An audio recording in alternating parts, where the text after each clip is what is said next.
Hey guys, so I've been getting question in which people are comparing adjusted R square of test and train. So if you see the formula for adjusted R square for test data set, let's say, I mean this is the formula obviously where n is the total number of observations and p is the number of predictors. Now if you see the total number of observation for a test, I mean I am talking with respect to what we are doing. Forget about what needs to be done like on for future or for business case. I'm just talking with respect to what exactly we are doing. So this is the formula.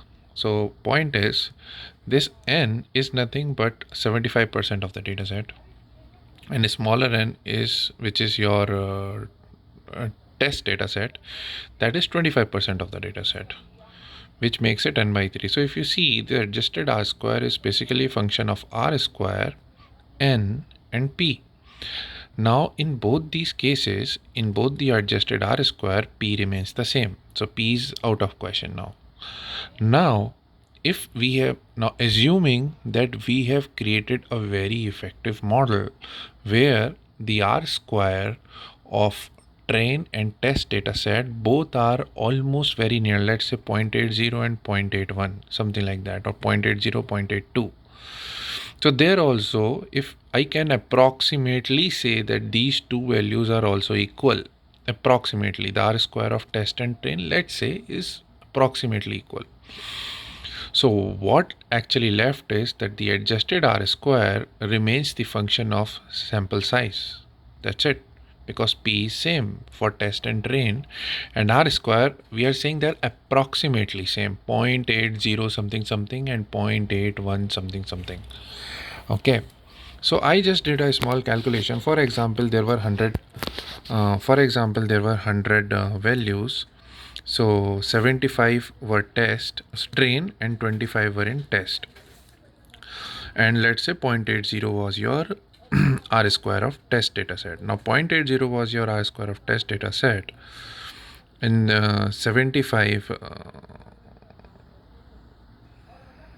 इसमें 75 के डाल दिया. Correct. So 75 minus 1, 74, and 75 minus 9, which is 66. So 74 over 66 is 1.1. So this is basically 1 minus 1.1 into 1 minus point is 0.20. So that is basically 1.1 minus 0.22, 0.78. So 0.80, 0.78 comes out to be adjusted R square for train data set. Now similarly, let's say I take value of R square of test. Let's say I take 0.80 only, just to keep things same. So 1 minus 0.80, which comes out to be 0.2, and 24. So 25 minus 1, 24, and 25 minus 9 is 16. So 24 over 16 is 1.5. So 1.5 into 0.2, which is 1 minus 0.3. So here the adjusted R square came out to be 0.7. And here the adjusted R square was 0.78. So 0.78, 0.80, 0.2 difference. 0.7, 0.8, huge difference. 0.1 difference. Now this difference of adjusted R square and R square is totally because of a small sample size. It has nothing to do with how your model is effectively fitting and how your model which you created in test data set is behaving, your model you created for train data set is behaving for test data set. So that is why I was saying that comparing adjusted R square is more or less a function of this, and this value is effective only when the sample size of test and train data set are somewhat similar.